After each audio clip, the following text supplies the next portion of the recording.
Well, thank you very much for inviting me to speak on this event. I think when this started for the first time in 2019, I interacted with your team, and the way the conference shaped was very intelligently.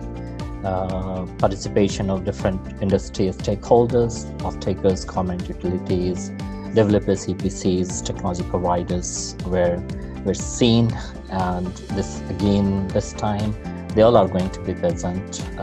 It's a great networking event for meeting different stakeholders, discussing projects, technologies, and possibly the industry together should work and develop solutions on. I think it's a very good event, and I think one of the biggest events of this kind that happens in the region on an annual basis. Traditionally, the region has been water scarce, one of the region where we have very minimal rain happening. The groundwater sources are pretty much very minimal. The industry has traditionally relied on desalination to meet its water demand, and actually to successfully meet its water demand with the number of projects at any point of time that gets executed in desalination. Over 50% of it gets executed in the MENA region. MENA region do hold over roughly about 50% of the desalination capacity, and in all different forms of technologies, including thermal and seawater reverse osmosis, with emphasis on doing renewable energy desalination, with a lot of new technologies being piloted. Some of the new concepts like solar dome desalinations currently being constructed in Saudi Arabia. So overall, this is a very important region which relies heavily on desalination and has contributed globally to the advancement of the overall industry. The way the water tariff has evolved and energy consumption has evolved, I think this region is very important for desalination. Well, unfortunately, this is the first of its kind experience where every single individual, every single company, every single government around the world is affected. And this is still an evolving situation where nobody predicted a situation of this kind. All the industry stakeholders, especially for the projects which are currently under bidding stage and currently under construction stage, especially the construction stage projects will be much more impacted, and also there will be impact on the future projects which are currently under bidding or plan to go under bidding. These are going to be impacted, and it's very important that all the stakeholders of the industry work together, especially on the construction projects in the region, which are going to be definitely affected. The procurements are going to be delayed. Supply chain is so globally interlinked. Reliance on China is so much heavy on every project, and reliance on European region on equipment supply for the projects. So overall, every stakeholder is going to be impacted. Now, how we deal with it is very important. The one thing that is very important and that all stakeholders, key stakeholders in the project should do is to create an environment of trust for each other. This situation is covered under contract in different forms. Different WPAs allows and defined epidemic as force majeure. Other WPAs, say for example in Oman, they define these epidemics in indirect terms. So there is provisions available for this situation to be addressed contractually. Now at this moment, what is very important, especially for construction projects, are the contractors and their subcontractors and suppliers need to work together and minimize the impact. The approach that a contractor can take is not to do anything and let the delay happen. There is contractual provision and reasonable compensation in terms of the extension of time which is generally provided on contracts, is going to be there. But how we minimize the impact so that the project completion is not delayed is very, very important. The developers need to work with the off-takers of the project in terms of issuing and coordinating notices so that the cycle of notices does not get so intense that the trust element has worked together. Minimize the number of notices to be issued. There should be assurance from the governments that reasonable compensation should be provided where possible. Exemption to the different measures that the government has announced, including quarantine measures, should be provided, as water is a vital critical sector. However, contractors working on the projects need to ensure that the quarantine measures, health and safety measures are properly taken so that wider people working on the projects are not impacted from health perspective. I would say that the key factor that needs to be ensured during this time is the stakeholders need to work together in a mutual environment of trust. There is contractual provisions available within the contract to address these situations. However, quantifying the impact of this ongoing corona situation is not yet possible. I think we'll get to know possibly when this has subsided, hopefully very soon, and then we'll get to the contractual issues as to what the relief that the contracts provide to different, especially the developer and the contractors. Globally, if we see the water scarcity is growing globally, every country is going to be impacted sooner or later. The only source of water that is available in plenty is seawater, and possibly how efficiently and how cost effectively we desalinate water would be the key to solving this water scarcity challenge of the world. I see that this industry will continue to grow, not only in the next 5 to 10 years, but it will be a continuous growth as per different study reports. Water scarcity is only continuing to grow with possibly per capita water availability in the MENA region going to be 40 to 50% of what it is available today by 2050. So desalination is the only source of water that can reliably be provided to the larger population. So I see that the desalination industry will continue to grow. A large number of projects in desalination that will be tendered and executed will be in Saudi Arabia. They are going to be taking lead in terms of implementing projects, with the Jabal 3B, which is currently under tendering over close to 600,000 cubic meter capacity, with new projects planned, say Rabig 4, 5, Ras Muhsin, I think over 2.3 million cubic meter of capacity in 2021.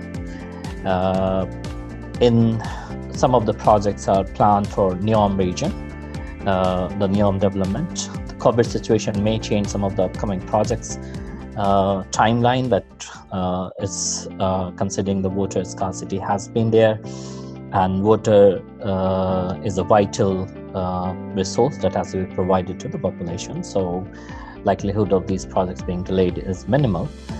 Additionally, there will be projects in in UAE where trend is decoupling of water generation from the power generations, and most of the water generation source are going to be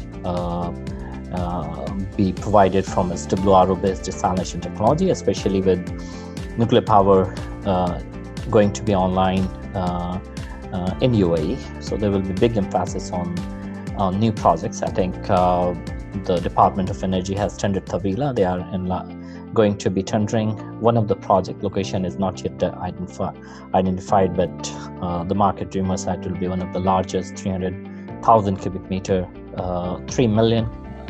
I think it's going to be over 300 MIGD, so plot 300 MIGD SWRO desal plant.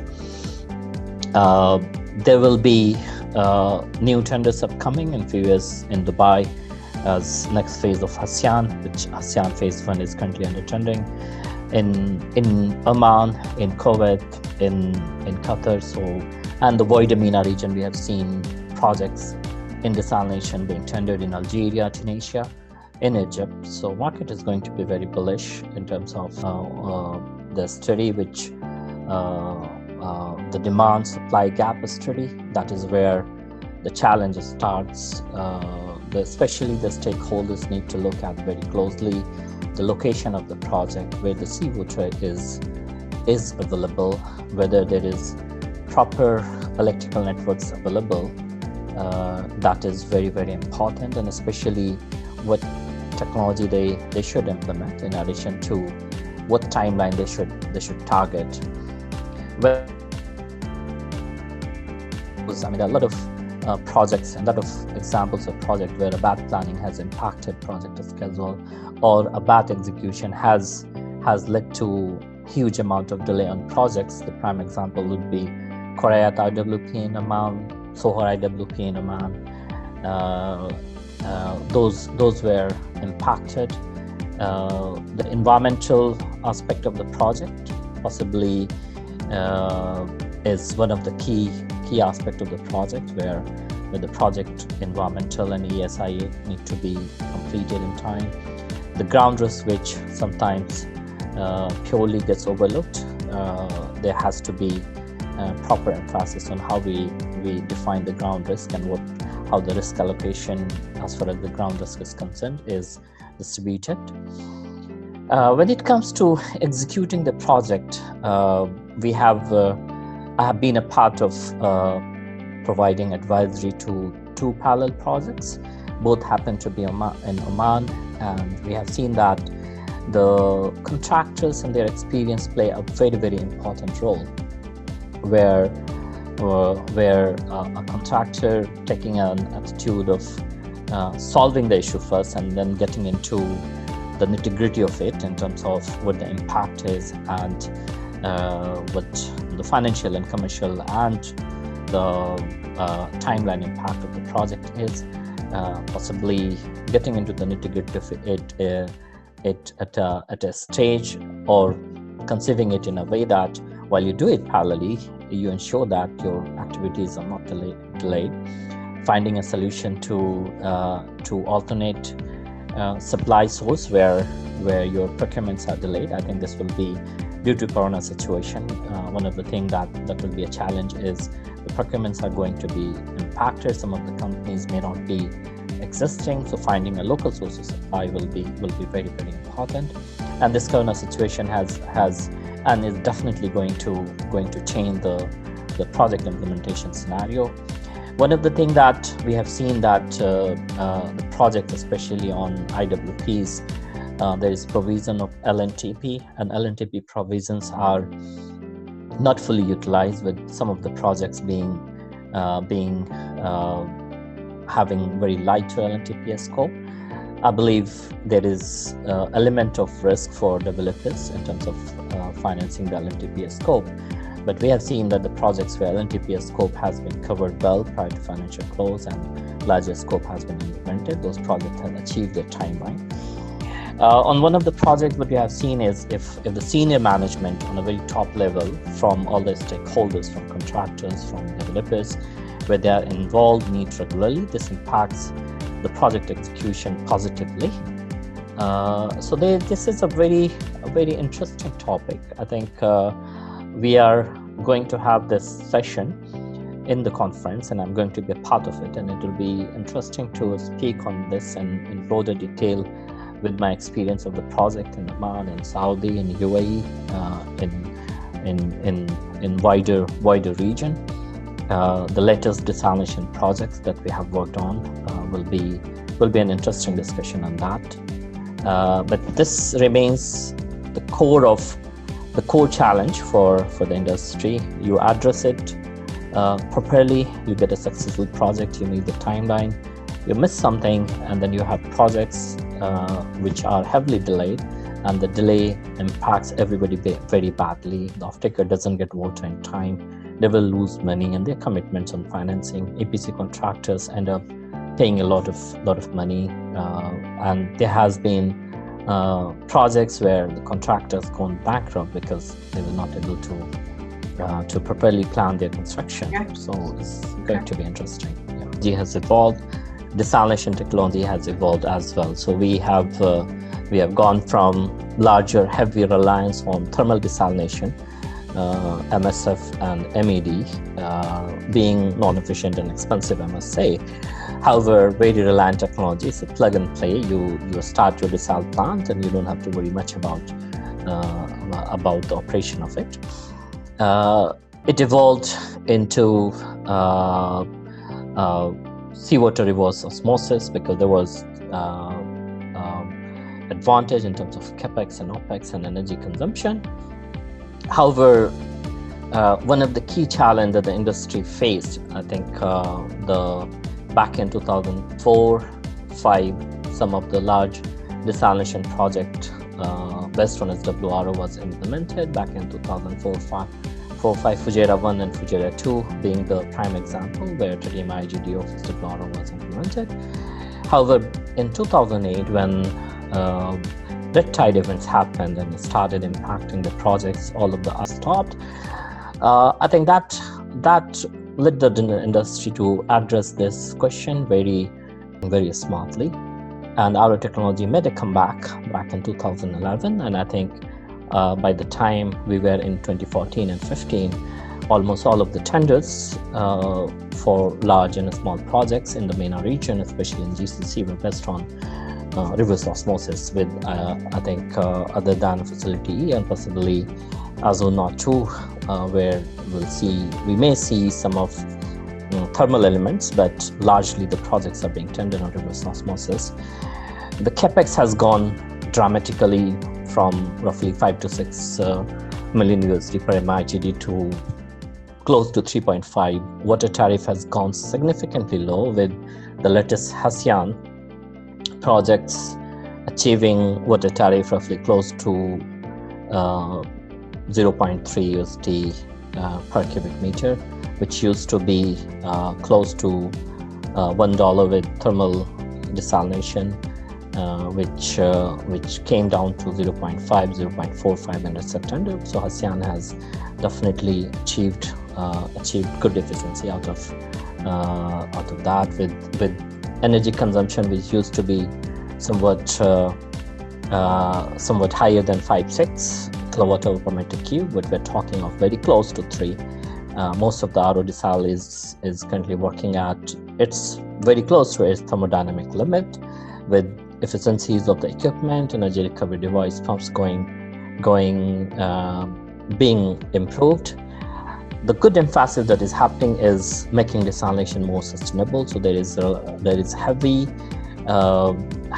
focus of the industry to integrate solar with PV. So renewable element is being seen in every tender. We have seen in Tawila, Sharkia, in Jabal 3A. I think we are going to see in every future tender element of renewables. There has been new technologies being piloted, absorption, desalination, forward osmosis, and we see the industry, especially the government utilities, are accepting new technologies as a solution to their projects. High energy recovery desalination are developed by Hitachi, is currently being piloted in Saudi Arabia. So there is good technological improvement that is being experimented, that is being implemented in projects, and successfully. So overall, I think this industry has equally benefited from technological advancement and focusing on advancing the technology so that the water tariff can be reduced, energy efficiency can be improved and minimized, and desalination can be made available to not only the rich country but with the poor countries as well. One of the things that the region has really established well is by being a very water scarce region. They have managed their water sources, providing water to the population and industry quite successfully without letting the population feel that there is water scarcity. Actually, there is inefficient utilization of water, I believe one of the higher per capita consumption, which needs to minimize. But overall, in terms of implementing the desalination plant, planning the water demand and supply cycle, doing a better planning for the project, improving the cost of desalination, integrating renewables into desalination,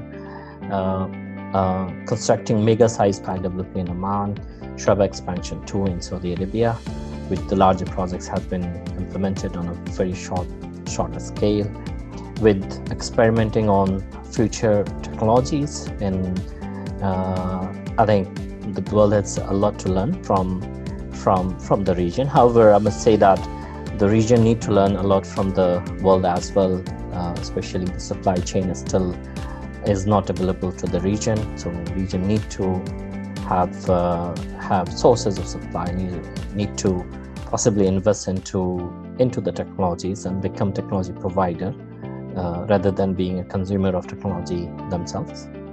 I look forward to attending MENA Desal, very excited about it. Look forward to speaking all of you, my colleagues, different stakeholders in the industry. So look forward to speaking and interacting with all of you. So waiting very impatiently for September to come, possibly post-Corona, where we are going to meet you and have this conference. So thank you.